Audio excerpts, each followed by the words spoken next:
Kathmandu. 2025. The sun rose over the Himalayas, but the capital of Nepal woke up trembling, not from an earthquake, but from a political collapse no one saw coming. Ministers vanishing from their seats, crowds flooding into the streets, rumors spreading like fire in the wind. For millions, this is just Nepal's problem. But here's the twist no one talks about. Ibrahim Traoré, the young African leader who defied colonial powers, had already warned the world about collapses like this. And as Nepal sinks into chaos, one question remains. Is this just the beginning of something much bigger? The story didn't erupt overnight. Like cracks that spread silently through a mountain before the final avalanche, Nepal's crisis had been forming for years in the shadows. Few noticed, fewer cared. But in 2025, the silence broke. On the streets of Kathmandu, whispers turned into warnings. Politicians avoided the cameras. The government halls, once symbols of stability, became chambers of uncertainty. Rumors of betrayal, of broken alliances, of high officials fleeing in the night, they echoed like unconfirmed legends, spreading faster than anyone could contain. Ordinary people felt the storm before the leaders admitted it. Food prices soared. Protests ignited without warning. One day it was a student march, the next a strike, and then entire neighborhoods rising in anger. The capital looked calm from above, but if you stepped closer, every corner was charged like a live wire. The year 2025 was supposed to be a year of hope. Nepal had promised reforms, a stronger democracy, a path forward after decades of struggle. But under the surface, power was fragmented. Political parties were splintering, testing each other's loyalty like rival families trapped in the same house. Even allies could no longer be trusted. And then, the collapse began to show itself. Laws couldn't be passed. Ministries stopped functioning. Leaders started pointing fingers instead of offering solutions. The once stable mountain nation began to feel like it was balancing on the edge of a cliff. International eyes turned toward Kathmandu, some with concern, some with calculation. For Nepal is not just a small, landlocked nation. It is a crossroads. Sandwiched between two giants, India and China, its collapse threatened to ripple out far beyond its borders. The United States, too, watched carefully, knowing every political earthquake in Asia changes the balance of global power. But amid all this, another question haunted observers. How did we get here? How could a government collapse so suddenly, so completely? And this is where the story takes a darker turn. For miles away, far from the Himalayan mountains, a warning had already been given. Not from Washington, not from Beijing, but from Ouagadougou in West Africa. A young leader by the name of Ibrahim Traoré had spoken words that now echoed like prophecy. It started quietly. A delay in passing a major bill, a resignation that was never explained, a budget that never reached the people it was promised to. Small cracks, the kind that most countries experience, but in Nepal, they began to widen with frightening speed. Soon, state buildings that once echoed with debates went silent. Ministers refused to sit at the same table. Security guards stood unsure outside offices where no one came to work.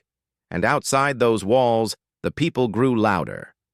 Kathmandu's crowded squares turned into battlefields of voices. Red flags and banners waved over seas of protesters. Students chanted for change, workers demanded food security, and families shouted for protection from rising chaos. These demonstrations, once scattered, became coordinated. Something deeper was driving them now, an anger that no police barricade could contain. Every day, new alliances broke apart. A former prime minister accused his own allies of betrayal. A cabinet minister vanished during what was supposed to be an emergency meeting. Conspiracy swirled. Was he threatened, bought, or planning his own comeback? No one could say. For the ordinary citizen, what mattered was survival. Markets felt empty. Roads were blocked by protest marches and military checkpoints. Rumors spread of fuel shortages, price hikes, and secret deals being cut in foreign embassies. Fear became part of daily life. And then the whispers about outside forces began. Some said India wanted to quietly reshape Nepal's politics. Others suggested China, determined to expand its belt of influence, had a hand in the crisis. Even the United States was blamed, accused of watching chaos when it benefited global calculations. But what no one could ignore was this. Nepal was not isolated. Every day of collapse inside its borders was shaking confidence across South Asia. Journalists began to ask the same burning question. If Nepal's democracy can fall, whose is next? Here, the words of Ibrahim Traoré began to cut through the noise. Months ago, the young African president had spoken fiercely about how fragile systems eventually betray their people. He warned that governments built on weak promises, or tied too tightly to outside powers, would collapse under pressure. And as Nepal's system crumbled, his warning didn't sound distant anymore. It sounded like a prophecy, because the pattern was the same: distrust, corruption, leaders serving powers outside their borders instead of their people. And when the people rose up, the system cracked wide open. By the time 2025 reached its halfway point, the tension in Nepal felt like a rubber band stretched too far. Each protest, each government failure pulled it tighter. Everyone could feel it. Soon, it would snap. The breaking point came suddenly. In the middle of a tense night in Kathmandu, parliament doors stood locked. Soldiers surrounded the building. Journalists whispered of an emergency declaration. Citizens watched live footage turn chaotic: power blackouts, crashing internet lines, police scrambling through the streets. By morning, it was undeniable. Nepal's government had collapsed. Crowds surged into Durbar Square, not with celebration, but with fear and disbelief. In a single night, the structures that once held authority over millions had fallen silent. And as the cameras rolled, one thought gripped the world. How could an entire system shatter so completely, so fast? That's when voices beyond Nepal began to echo. Voices that had been ignored until now. Months earlier, far away in West Africa, Ibrahim Traoré had delivered a warning that seemed almost impossible at the time. The systems that do not serve, their people will break. The chains of foreign control will snap. Not tomorrow, not decades from now, but soon. Collapse comes when you least expect it. For many, his words had sounded like youthful defiance. But now, watching Nepal dissolve before their eyes, those words felt carved into stone. Traoré had not spoken only about Africa. He was speaking about a world tired of betrayal. A world where fragile democracies tied to external interests had little protection against the anger of their own people. Nepal had become the proof. And the terrifying truth: it wasn't alone. Around the globe, similar tensions were simmering. In every region, people whispered the same doubts. How long? Can our government survive? Nepal's fall was not just a national crisis. It was a warning signal. The first domino to shake before a larger chain reaction. The connection became undeniable. The prophecy of a young African leader, laughed at by his rivals, had unfolded thousands of miles away in Asia. Now the world realized his words weren't bound by geography. They were universal. In the middle of the storm, as dust rose over Kathmandu and millions asked what came next, the shadow of Traoré's vision loomed larger than ever. It was more than politics.